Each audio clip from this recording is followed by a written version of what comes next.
Let's start by watching the trailer from Gleason, which played last night here at Doc NYC. I believe my future is bigger than my past.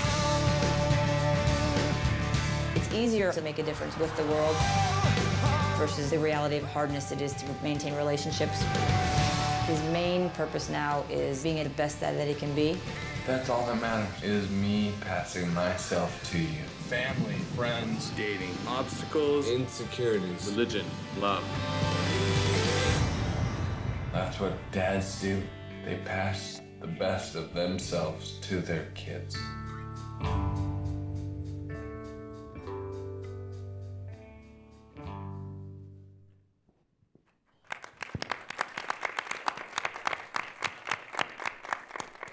So Clay, this is a film about a family. It's a film about battling an illness. It's a film about fatherhood.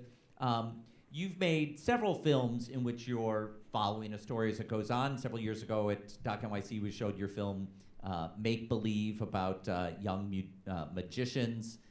You made the film Print the Legend about the rise of print-on-demand or 3D printing technology. And Finders Keepers about two guys fighting over a leg. two guys fighting over over the custody of a human leg in North Carolina. And now Gleason. I wonder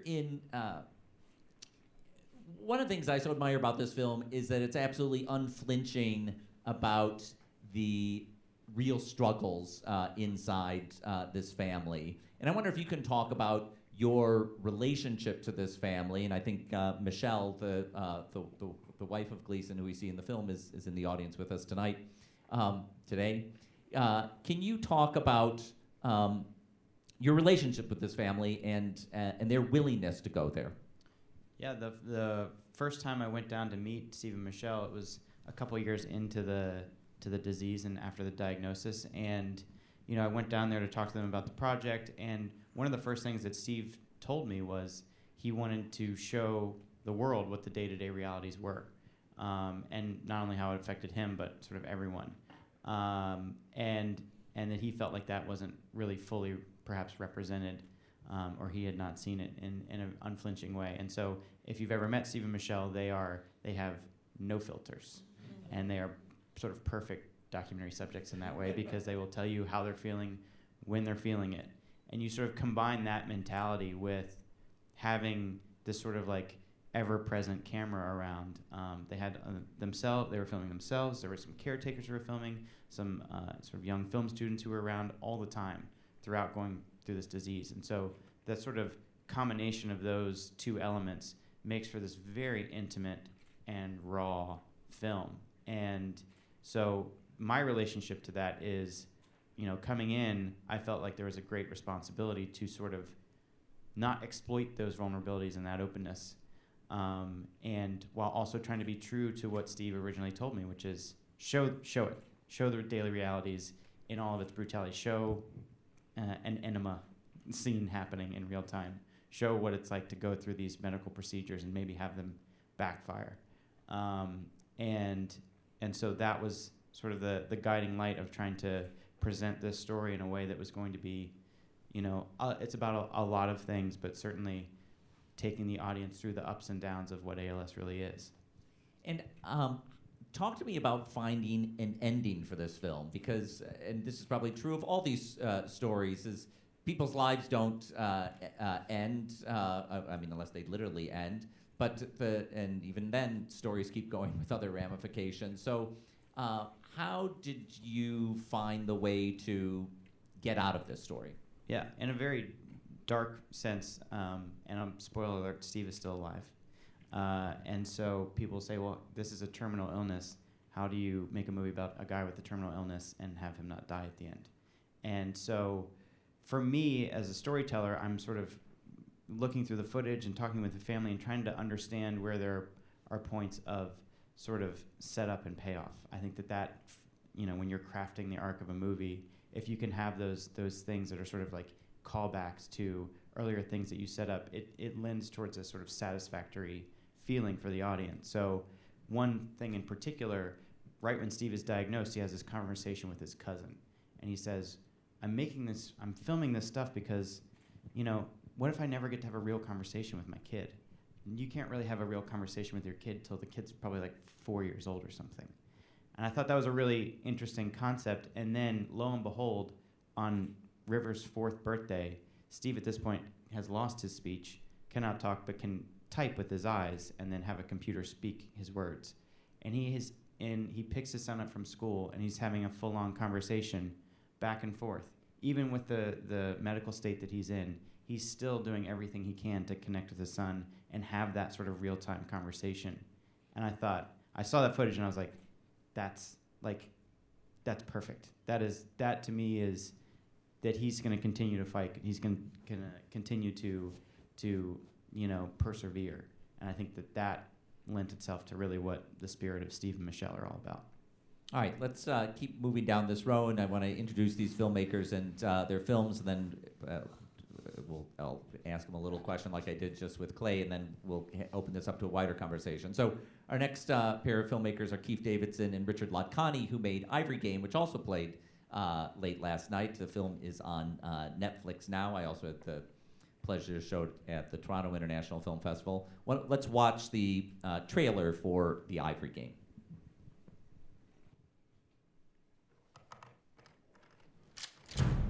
Africa's got 700 tons of ivory. It's being moved across continents, being sold under the table. It's fueling international crime. Traders in ivory actually want extinction of elephants. The less elephants there are, the more the price rises. And it's a race against time. I can't afford to see elephants dying like this. We are in a war zone. The poacher's prepared to shoot at you, and you have to be prepared to shoot back. We're talking about hundreds of tons of ivory getting into mainland China. Organized crime is never far away. The buyer is secret, the seller is secret, the killer is secret, everything is secret. You cannot trust anyone. He's the #1 wanted poacher right now. One person has in his hands the destiny of an entire species. Killing an elephant is more than just killing an individual animal. It's tough because they're connected to each other. You're destroying a family. The feelings they have go far and beyond our understanding. As long as ivory is worth money, these poor animals are going to be annihilated. They are a walking target. Ivory trafficking is extremely dangerous. Are we really going to allow the biggest mammal on Earth to disappear? Shoot! Shoot! Shoot!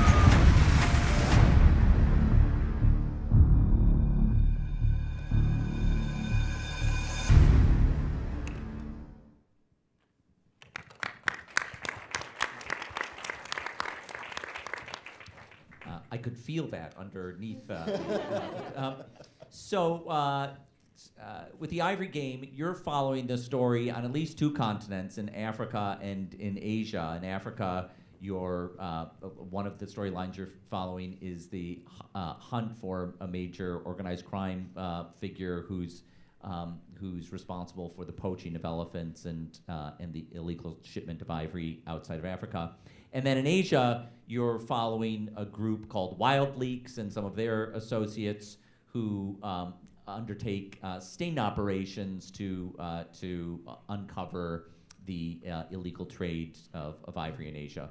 When you began this project, trying to tell this global story of ivory, how did you find the way to pick the individuals who would become the figures in this film?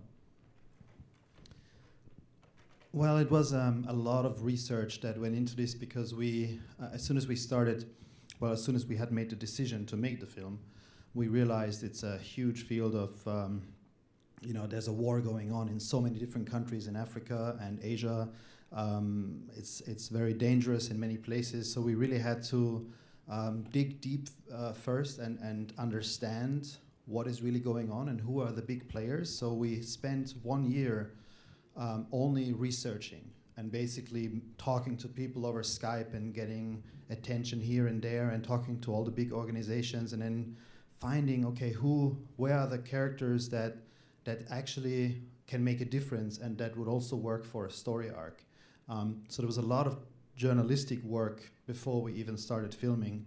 And then once we had the first players that sounded really interesting, we needed to gain their trust, and from there get deeper and deeper into the whole, network of fighting the poachers and the traffickers, and from then on, it still took another 6 months before we actually, so 1.5 years before we filmed. But once we got in, it was amazing because we were deeply embedded with people that we have before only seen in Hollywood movies. Basically people who talk about targets and infiltration and syndicates and asset recovery and arrests going in, and you have all these words flying around and you're like, wow, you're like in this spy thriller kind of thing, but it's real.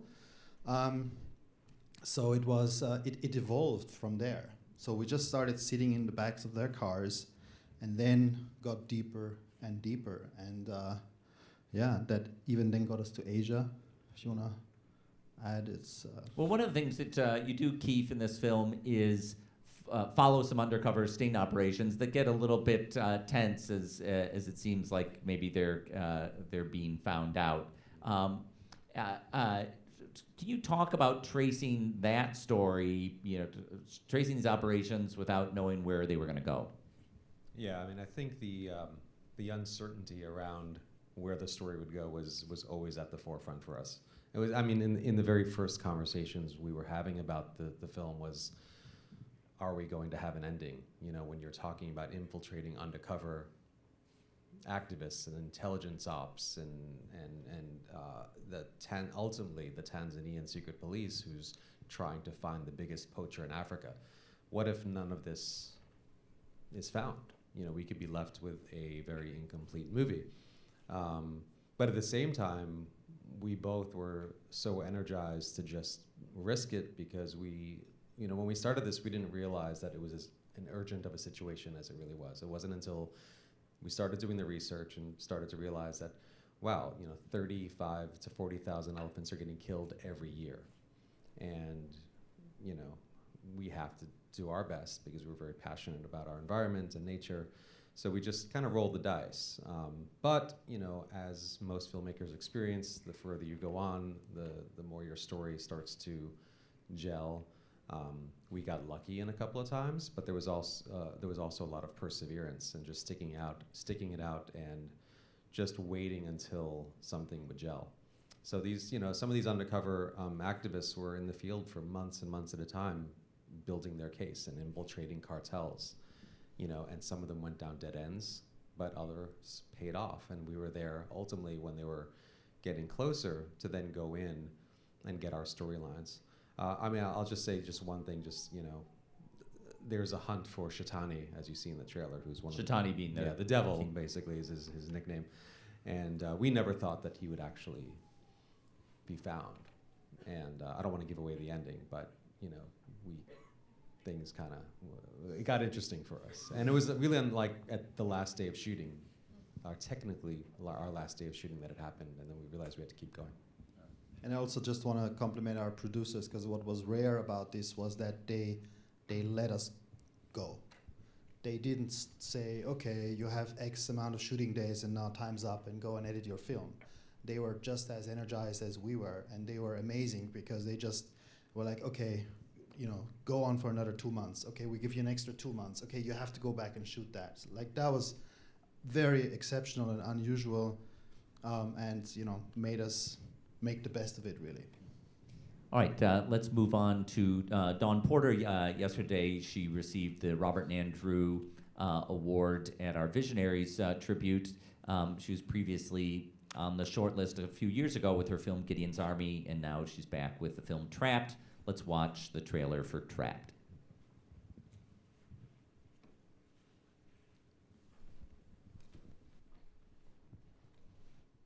In Texas today, Governor Rick Perry signed In some of the nation's Alabama, a toughest committee Mississippi consumed in the fight to eliminate abortion. Women are going to have abortions. It's just that they are not going to be safe and legal. The legislature passed a bill that they knew that we could not comply with. And that was the function of the bill. The function is a trap. In the past 3 years, there have been hundreds of restrictions passed, more than in the past decade. These rules don't add anything to the safety of women. This is our pharmacy. The drugs always expire because we never use them. I don't know that we've ever used any of these things in this clinic ever. They chop away piecemeal at reproductive rights. There's a 2 or 3 week waiting list for a procedure where time is of the essence. I remember getting a call once from a patient. She said, "What if I tell you what I have in my kitchen cabinet and you tell me what I can do?" We've forgotten what this country is about. Dignity is given of God. I have a hard time forgiving myself. I want women to talk to each other, to quit shaming each other. I want people to quit shaming women over abortion, period.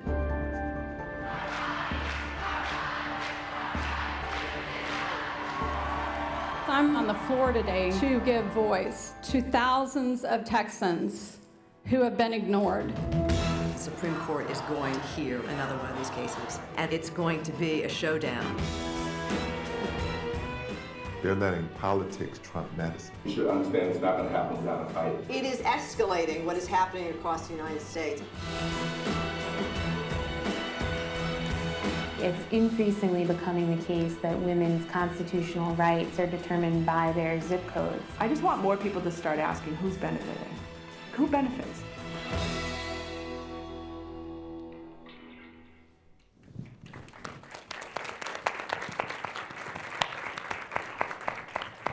So, Dawn, this is a kind of dramatic case of an unfolding story because I think when, correct me if I'm wrong, but when you started this film, there wasn't yet a Supreme Court case that was going to be heard on it. Then in the middle of your filming, the Supreme Court did take up the case of women's whole health in Texas that was fighting one of these trap laws. You then incorporated women's whole health into your film. You'd previously been filming in Alabama primarily, then you started a new thread of the film in Texas with women's whole health. Your film had its premiere at the Sundance Film Festival while we were still waiting for a Supreme Court ruling on this.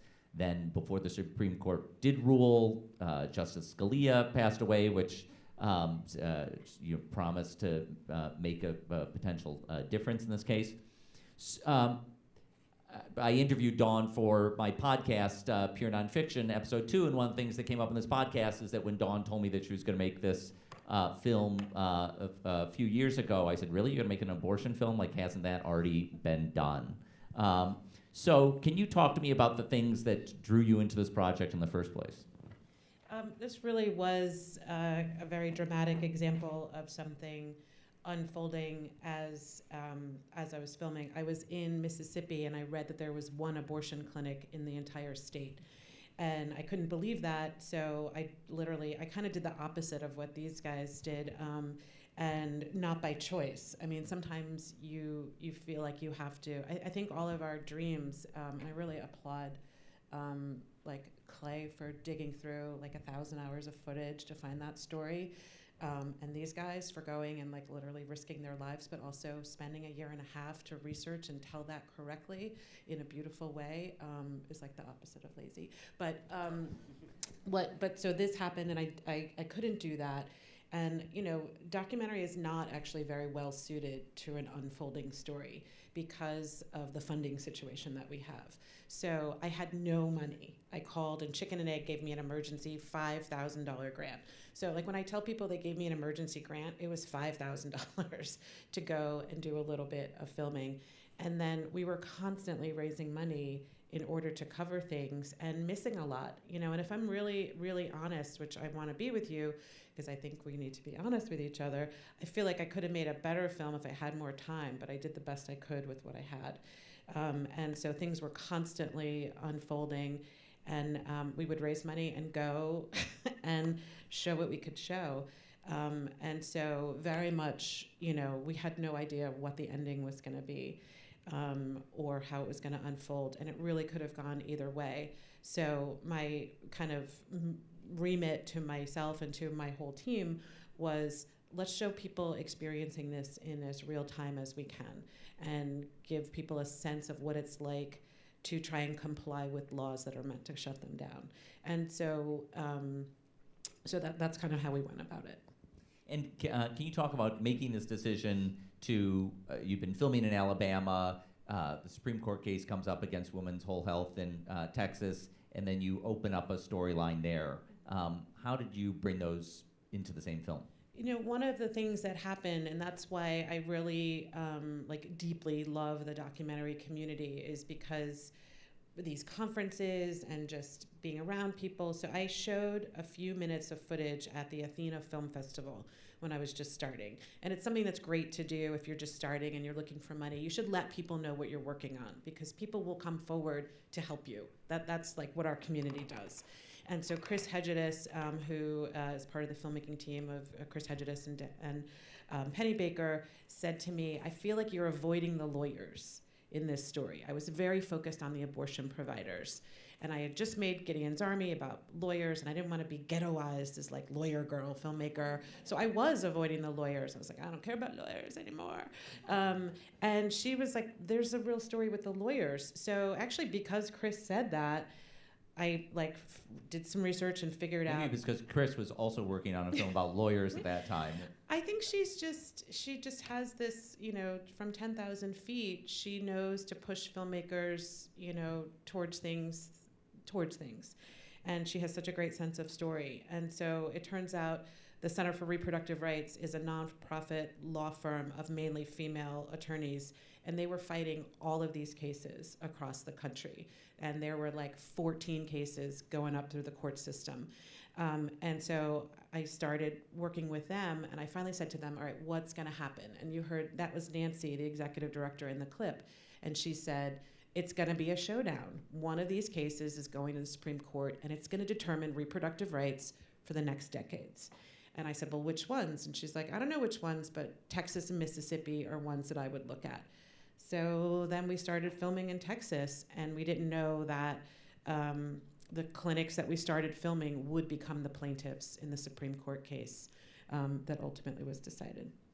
And I'm going to assume that there was an urge on your part to get this out, get this finished by a kind of deadline so that it would be in the public while that Supreme Court case was being considered. There really was. And, again, in all honesty to our community, it's not always the best thing for your film to aim at a date, but sometimes you kind of have to do the best you can.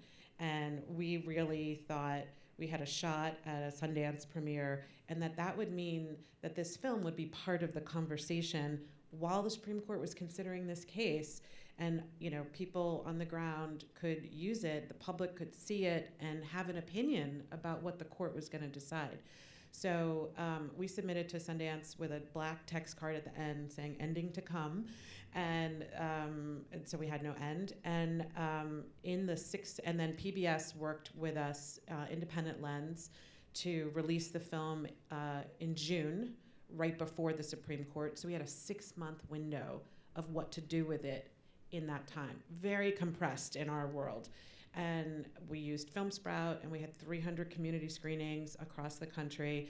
It's continued to be used. So don't ever tell me documentary films don't matter and are not at the forefront of what is happening in this country, because that's absolute bullshit, and it totally did matter. And I heard from so many activists that they were able to send this film to people in clinics across this country who were deciding whether to go to work because they might be killed. So I know that this film helped. Did it decide the Supreme Court case? Of course not. Did it enter public opinion? Absolutely, and I'm extremely proud of that.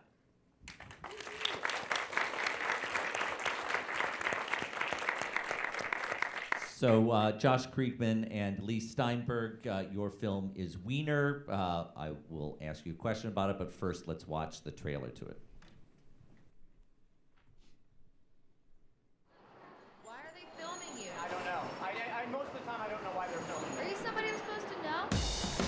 Republicans wrapping their arms around Republicans rather than doing the right thing on behalf of the heroes. It was an absolute pleasure to see a Democrat not cowering. Married to one of Hillary Clinton's closest advisors. Never back down from anybody.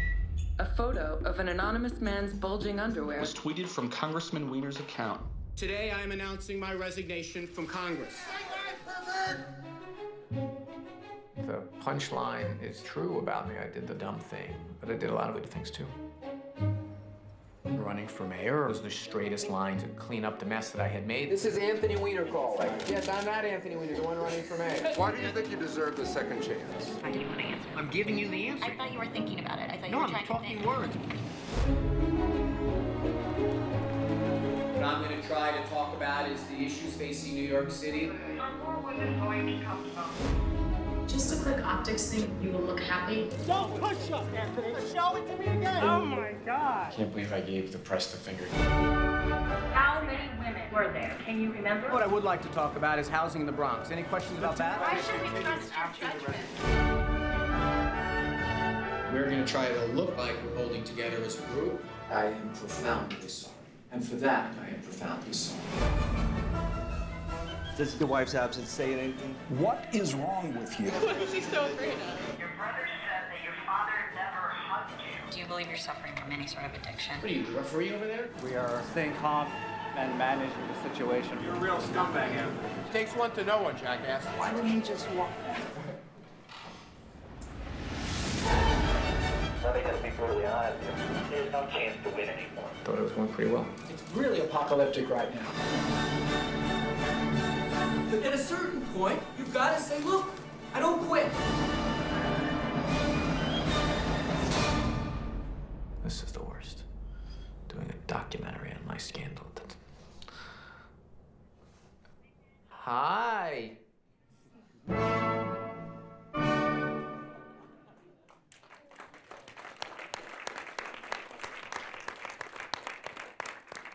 So, Josh, your entryway to Anthony Weiner is that you used to work for him in his New York office, and when the two of you set out to make this film, it was storyline seemed to be about his redemption after a previous sexing scandal that forced him to resign from Congress, and now he's going to run for mayor and possibly redeem himself.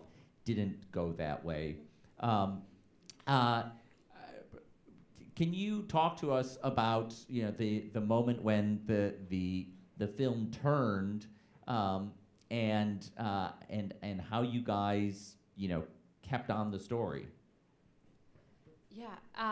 First, I just want to say thank you so much for doing this and for just being on the stage with you guys. I'm feeling like pretty emotional being with you guys, and that we all of us, and just we care about the world and we care about human stories, and it takes a lot of courage to keep on with these stories, and we're trying to be a part of the conversation, and especially now it feels more important than ever. So I just am feeling grateful to be on the stage and feeling grateful to you for doing this. So our film. Well, when we got this access, we knew that Anthony is a fascinating character, and we knew that we had this natural arc of an election to follow, and we didn't know what would happen. He had been discounted as a joke, and then he quickly shot up in the polls, and then 6 weeks into the campaign, when it looked like he might actually be mayor, the scandal broke, and our story changed. But going in, we did want to show the other side of what it meant to be in the center of a campaign, and to show a different side of Anthony and Huma. And that intention stayed throughout, because you saw in the press and the media just two different versions of the truth coming through.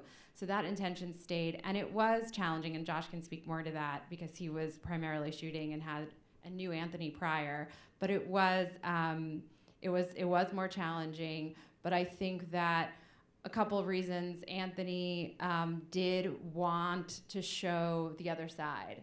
He knew that there was this caricature version of himself being in the headlines, and he had a desire to show the human side of what was happening. I also think and we address this in the film, has a complicated relationship with the camera. So I think that that was definitely a part of it. And I think just, for Josh and I, this film is more about Anthony. It's about our politics, and just watching this right now and thinking about everything going into it, we wanted to show how our politics has just become driven by entertainment and spectacle, and how political journalism has just gone so tabloid, and how we prop up people who have serious character flaws. And I think, this film has, in different viewings and at different points along this political season, has had different meanings. And I think, that's one of the takeaways I'm taking today. So, Josh, I mean, we've been having conversations about this film since it made its premiere at Sundance in January, and I've asked you this question before, but I still feel like I need to ask it again. How do these people let you keep filming as they went into crisis mode? I mean, these are supposed to be really smart spinmeister politicians. And even that interview that we see at the very end, you took place a few weeks or months after the campaign had ended, and still Anthony Weiner was willing to let you keep going with this project, even as he expresses frustration with it on the very interview, saying, I can't believe I'm doing this, making a film about my scandal. Yeah, he was sort of remarkably aware of the filmmaking process throughout. There's one point, things were going really well for about 6 weeks. He shot to the top of the polls despite a lot of people saying he wasn't going to be able to be taken seriously as a candidate. And a lot of people were like, hey, he might actually be mayor. And then the scandal broke. And actually it was I think the day after the scandal broke in the middle of the campaign, we were, everyone in the campaign was still trying to figure out what was going on. And we pulled up. I was in the back seat with him, pulling up to a campaign stop, and you could see through the car window this just horde of cameras just waiting for him. I mean, they were just gonna pounce on him when he got out of the car. And he goes to open the door and takes a breath and looks to me and says, "Well, this is working out pretty well for you, huh, Josh?" And then out he goes into the mess. And he was sort of strangely kind of aware of the process and the filmmaking and kind of the story being captured and the story being told, which it actually makes sense. I mean, he's an incredibly, ironically, an incredibly media savvy guy who understands, we've talked before about this is actually a quality I think that he shares in some ways with Donald Trump, who understands, how much our politics today is driven by media and current realities of the rhythms of modern media, and he was quite good at it.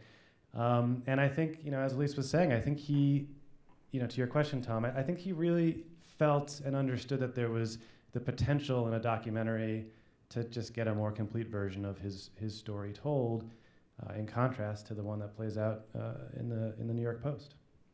So in our audience are filmmakers and aspiring filmmakers, and I would love to hear from the people on the stage. And I'll start with you, Clay, because you've now made several films that are about following a story.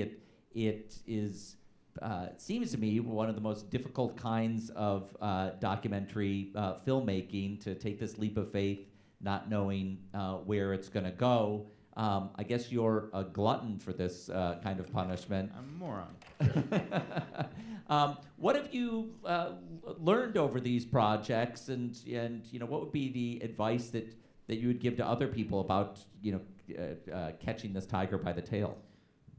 For me, I think it's a little bit of trying to find wherever that fertile ground is for a story, and some of that is instinct, but some of it is in the research that we do in trying to be lucky in a way through being well informed. And so, for example, like when we started filming Print the Legends, about entrepreneurs in the 3D printing space, and we had no idea where it was going, and we just started filming. But we went and in Brooklyn, we went to MakerBot, and we just got a vibe of the office. It was really cool, a bunch of young people doing technology that was really sort of starting to break into the mainstream. And then we come back a month later, and there's 25 new employees. And it's just, the industry was growing so fast that we sort of had this sense of how do they manage all that? How are they going to, what we came to find out, the dark side of the American dream is sort of the push and pull of integrity and money. And so that was the confluence of those themes already started to emerge after just a few months of sort of hanging around. And, you know, there's sort of natural built-in structures, whether it's making a movie about teenage magicians, well, there's a competition at the end, just like Elyse and Josh were saying. There's an election. There's going to be a binary, like, winner and loser. Same with, like, sports films. You know, there's that winner-loser component, and sometimes you can build a story and invest in a character so much so that even if they lose, it's going to be satisfying. So again, it's trying to find those fertile grounds where there are people that the audience can connect to, themes and ideas, and that there are real stakes. You want people to be invested as early as possible. So that's sort of my set of metrics of trying to find stories. Kief and Richard, what were the adjustments that you were making along the way to keep your stories going? Well, yeah, I mean, you're constantly evaluating and reevaluating, repeat. Our challenge was this is such a big global film, such a complicated film with so many different characters, so many different countries. You can't follow all those stories. So what's really important is to know what not to film. It's every bit as important as knowing what to film. I'd actually rather go into a situation where I'm not quite sure where the story is going to go, but there's real promise there, versus trying to follow 10 different stories with the hope that something sort of presents itself. So you're constantly sort of going through this process where you're editing in your head. I mean, I've actually, for some of my prior films, sort of just done the exercise where it's been partially just trying to find funding for films, but also an exercise in storytelling where I try to write out the treatment or as much of the story as I can. And going through that process kind of helps you sort of identify what's most important for you and what could sort of spur a narrative. And it's actually been quite surprising. I reread some of those treatments recently, and they were actually remarkably close. So, it's really just also having the guts to, at times, abandon your best stories. Like we had that. We had a character that we thought was the best character here. He's barely in the film. He's in one scene, a guy named Ophir Drori. We thought that this guy was going to be the backbone of our investigations. He's a firecracker, hilarious, passionate, always on the go, but we realized that he doesn't have enough of a story arc. And we could have kept going and going and going. Is that something you realized later in the edit room or during the course of filming? No, I think it was during the course of the filming that we realized that. And luckily, other characters were starting to emerge. But we did find a way ultimately to incorporate that character into this, but it wasn't until we found another character who's a Chinese activist, undercover journalist, who winds up getting trained by this guy, that we realized, actually, you know what, there's a whole other purpose for him, which is to satisfy this Chinese activist's character arc. So, it's a great exercise to just keep asking yourself that same question, is like, do we keep going with the storyline? Sometimes storylines should be abandoned, and sometimes films should be abandoned, quite frankly. Not every film that you start out should be made, and there's a certain point where it's like, if it's just not going to work, move on to something else that's way, way more better that could work. That's the hardest. It is the hardest. I think a lot of it comes down to instinct and some experience of having done previous films, of your gut feeling, is this promising enough to stick to it, and what you actually wait for is, like, when you go into a production, there's only so much planning you can do. You basically have, you lay it out and you're like, okay, he's an interesting character in an interesting environment. He has a mission which sounds feasible and doable. We can be part of it for a while, so let's go in and cover that and be there. But you always wait for that moment where things go off the plan. Like, basically everything changes because of an incident, of something happening. And that doesn't happen very often. You have to be very lucky in a way, but you also have to be in the right place at the right time. So luck is part of it, but it's a big part. But when that happens, and because I shoot camera myself, when you have that camera on your shoulder and you realize right now something big is going on, and that's when I, out of back experience, I always check, is the red light on? Because you get so nervous that sometimes you turn off the camera and you don't realize. So That's an that has important happened. piece of filmmaking advice there. Is that light on? Because Has it happened to now all is of the us that moment you haven't been of shooting? Yes, that's yeah. me. It's the moment everyone has been like, you have been waiting for, and you have to get it. And that's when everything becomes like amazing, and you have to keep on going. And I felt that when I saw Weiner, and when it turns and the story, you must have been like, oh my God. Like, you couldn't have expected that. But it's the insanity that as a documentary filmmaker, you wait for and you hope for. Right. And, so that's my take on it. Did you want to jump in here? We had a couple, at the end of our film is a chase scene through McDonald's, which was surprising in and of itself. But we had a couple extra cameras because it was election day, and so we just knew that there would maybe be things, so we had a couple cameras.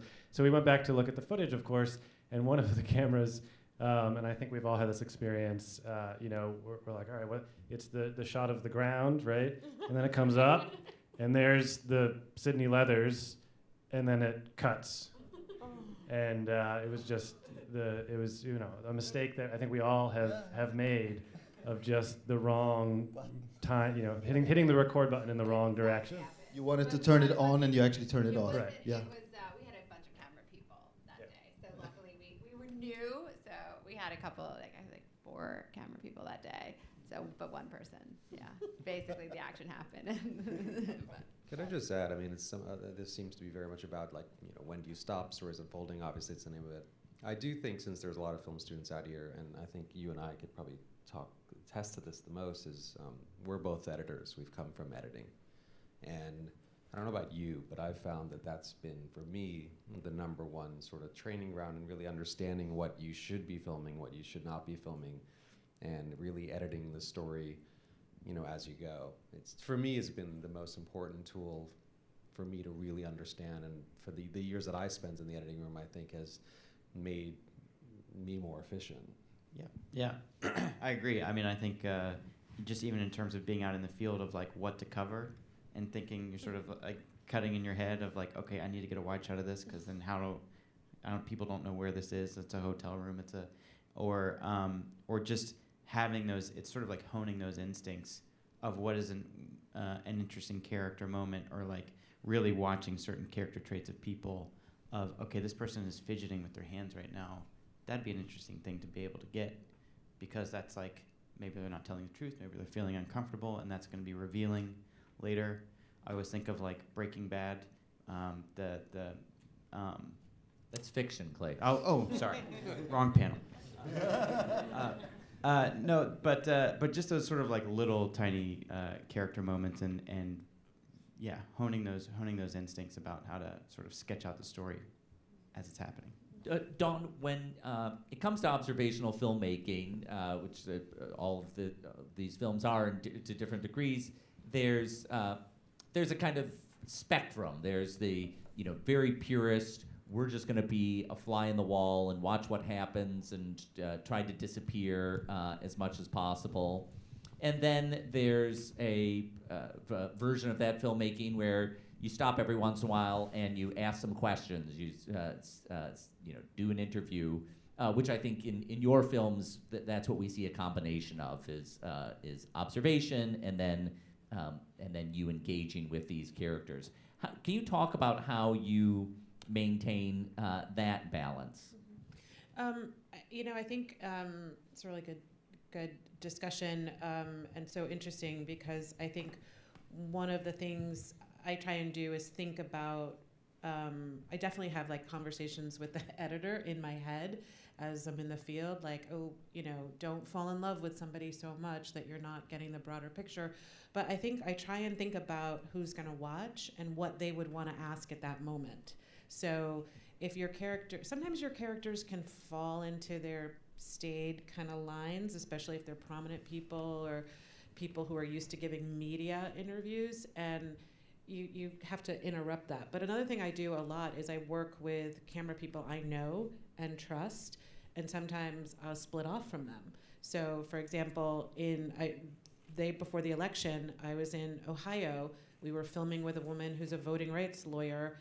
We were trying to get in to film in, a state that was a battleground. I cast my crew intentionally. I have 2 white male camera guys I love who have beards and they look kind of Southern. And I'll tell you, they were able to go right into the polls, film people voting. They were all over the place. No one asked them a question. But I trust them, and we talked about the story, so they knew what to get. My black AP went in with a clipboard and had people all over her, stopping her. So I think communicating with your crew and hiring people that you trust, I really like doing that because I'm also interested in people. The people I work with are really talented, and I'm also interested in what they're seeing, So, but I think if there's one thing I'm taking from this is the thing that I don't think any of us do, even if we're observational, is just pick up a camera and point and hope for the best. There's planning and thought, and you're intentional in what you're trying to communicate, and that's what makes a film. Josh, speaking about asking questions of your subject, there's even a moment in Weiner where you're asking him some questions in a car, and he says to you, "Isn't a fly?" Well, he says, "I'm sure there is a species of fly that sits on the wall and talks, but I've never heard of one."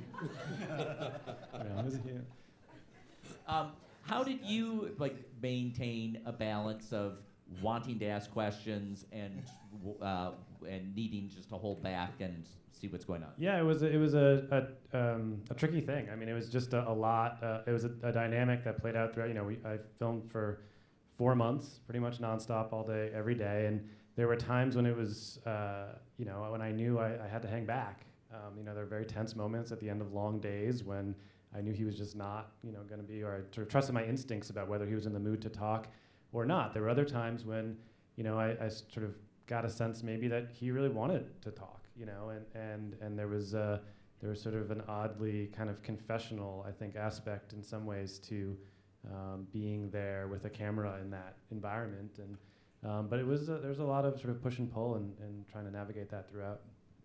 So we're almost out of time, but let me ask you each the same kind of short question, and I'll start with Clay. It's been 2 or 3 days now since this election. Yesterday when we gathered this group of filmmakers for the Visionaries Tribute, there's a lot of reflection over what this means in the months and years ahead. What is the role for documentary makers to play? I know it's all still very fresh for people, but I wonder how how each of you have been grappling with those thoughts yourself in the last few days. That's a big question. I mean, I think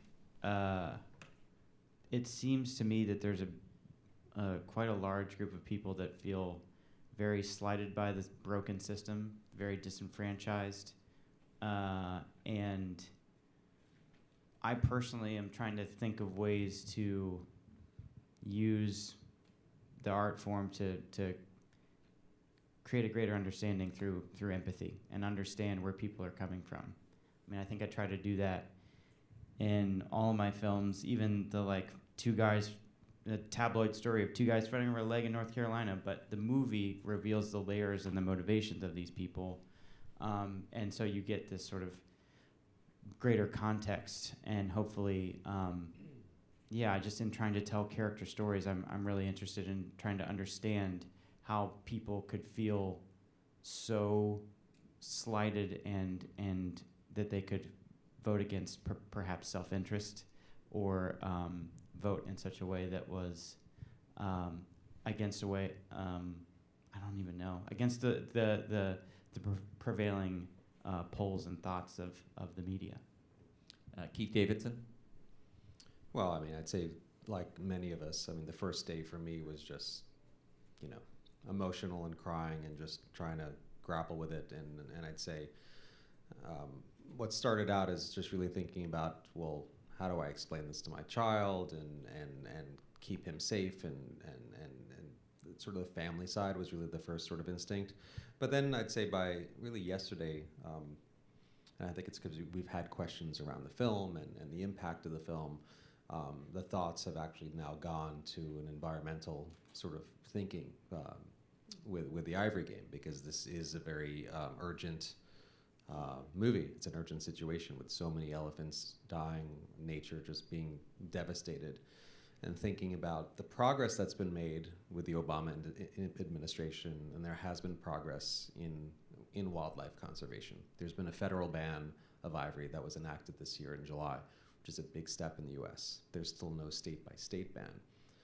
And when you start thinking about the pressure that needs to be put on China, and the best way to pressure China is to make changes here yourself, and there's still so much to do, and looking at Trump and his sons that have gone out and done big game hunting, just really started thinking a lot about, well, how do we now recalibrate and start to figure out how we're going to get this out there in this administration, and we don't have the answers yet.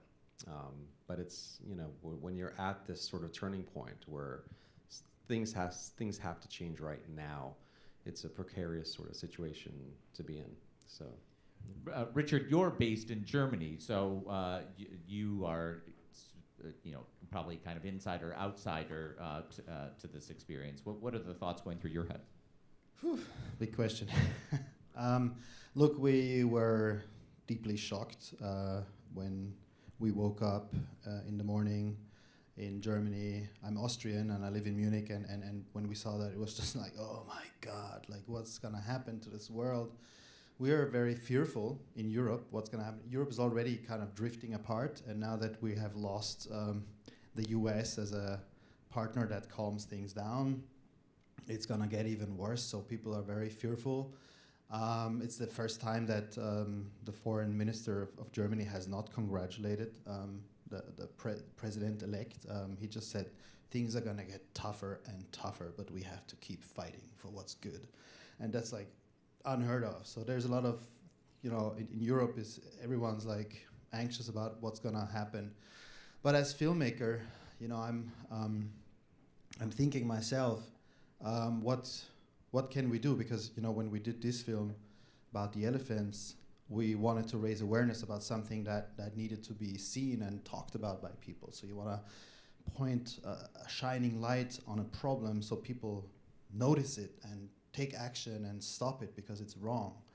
Now, looking at the American election and what's going on, what I see is a country that is so divided between people at the center, that's all red, and the wall, the blue wall that they call it, that I'm thinking as an outsider, I'm thinking out loud now, but it's like, I'm an outsider, and I'm thinking, how could I shine a mirror at these people who voted for Trump and show them who they are? Maybe they don't see it anymore, and what's right or wrong in their thinking, not being opinionated about it, but just like, maybe the blue wall has to see who the center is, and the center has to see who the others are, and maybe there's a film there somewhere that maybe an outsider could do much better because he's neutral. But then I'm thinking of myself arriving in the middle of Texas with my weird name, Ladkani, looking a little Middle Eastern and having this weird accent, and people like, who the fuck's that guy?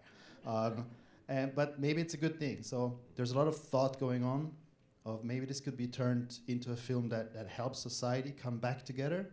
But maybe not. It's a little too early to say. So Dawn, sounds like you're already on this. You were filming in Ohio. Can you tell us a little bit more about that project? I'm working with the Center for Investigative Reporting, and they had done a lot of radio reports and print stories about how redistricting, voter suppression efforts over the past several years came together as a structure to really inhibit the vote. And so I pitched them a film about this voting rights lawyer who just won a big case in North Carolina about that very thing, and we were going to follow her. And to tell you the truth, when we went to follow her, I was kind of like, this may be a story with no end, because if Hillary Clinton wins, people will say, so what if there's voter suppression if it all works out in the end? And of course, that's not what happened. So I don't know where that's going at all. It was going to be a little short about a courageous woman who was doing good for democracy. But I agree very much with the idea that what our films do that I love and enjoy, and is we have the ability to have an empathy moment. I am very concerned about a couple of things. One is the free press. I think PBS is going to be under incredible pressure in a Republican Congress. They are funded by an allocation to this Corporation for Public Broadcasting. I got incredible pressure about an abortion film already under a Democratic administration. I can't imagine, they may not take those films anymore. So if we're talking about speaking to people in the middle of the country, the reason I wanted my abortion film on public television was to get to as many people as possible. So I'm very worried about that. But I think the other thing, I'm kind of in the no more fucks to give moment right now, where like I just feel like I have to be braver, and I can't worry about myself, and I have to say things as I see them. I'm not always going to be right, but I'm kind of in that, like, you got to call people on stuff and not let smug, self-centered people who have not spent years on the ground seeing what we see control the messages. So I'm really concerned about free press and about being as honest as possible, including my own myopic failings. I'm not absolving myself from that. But I hope that, my biggest fear is that we will go back to business as usual and not feel the way we feel today about the possibilities that are happening. Josh, you come from the world of politics. I wondered, do you feel motivated to make more films inside that world, or try something else? And I guess the truth was we were kind of excited to get away from I mean, you know, we love politics, but we love a lot of things, and I think we're looking forward to maybe making a film outside the political arena. But now, you know, we do have this feeling that we really have a strong urge to continue to be a part of the conversation in ways that we can. You know, I think there's a lot of, obviously a lot of troubling things to be thinking about and processing. One thing that we've been talking about in the last couple of days is, sort of as Don was mentioning, is just the reality of political journalism and what happens from here on out. One of the most disturbing things, among many disturbing things that we saw Donald Trump do, was calling out by name individual journalists at rallies, and, you know, threatening and haranguing. And I don't know if folks saw the cell phone videos from journalists inside the pens at these rallies, and just the vitriol and the hatred and the anger directed at them. Really sort of disturbing stuff. And we were talking to an political insider yesterday, who was talking about how Trump, and this has been reported, you know, that he spends a lot of his time literally watching cable news, flipping through channels, and when he sees something he doesn't like, he himself personally calls up reporters and executives at networks and screams at them. It's a very, you know, part of what keeps it all together is the kind of respect, I think, for some of these institutions that we revere in this country, including the press. And, you know, I think it's incumbent on all of us to really think about how to protect the press in coming years. You know, Elyse, one of the things that I wonder about covering politics, like I'm talking about like real election politics, is that even though I think that your film makes a wonderful critique of the entertainment quality of politics, there's also a risk of it kind of perpetuating that, being a piece of entertainment itself, and I wonder, you know, the kind of thought you've given to that. Yeah, I mean, I think when we were making this film, we realized that we had sensational material. I mean, we're in the room when Anthony and Huma find out about a political sex scandal. We understood that, like, we didn't want this film to be a reality show, and we understood that temptation. So, but we also wanted to tell an entertaining story. So that was the wrestling, and one of the biggest challenges in the edit was to take an entertaining story and craft it, but also tease out these larger ideas that Josh was just talking about, that we felt from the very beginning about our journalism, about, I mean, I think there's a book like All the Truth Is Out, and we were reading that about just when the press changed. And I think we made a decision also to be self-referential and that's why we bookend the film with Anthony talking about, I'm doing a documentary, and I can't believe I'm doing a documentary. Like, we're here too, and acknowledging the craft of storytelling and Anthony's relationship with the camera. But I think, just in terms of where I'm at, I mean, I think I echo some of what Josh was saying. In our next film, and as a community, I think I want to make a story, and I think we want to make a story that deals with what has happened and how to do that most effectively. And I think to be effective, you have to have that human story. What Clay was saying. I mean, the universal. We're all like, and Anthony had that too. I mean, he was a human being, and he had his flaws, and we all have that. Like, we're all like the universality of our experiences, that we can all come together. So I think that should be at the heart of it. And I'm still driven to do character stories, but I want it to have a much stronger, larger message that that can play to a large audience to affect change. Well, I hope you get a chance to see all these films. I thank you very much. Thanks very much to our panelists.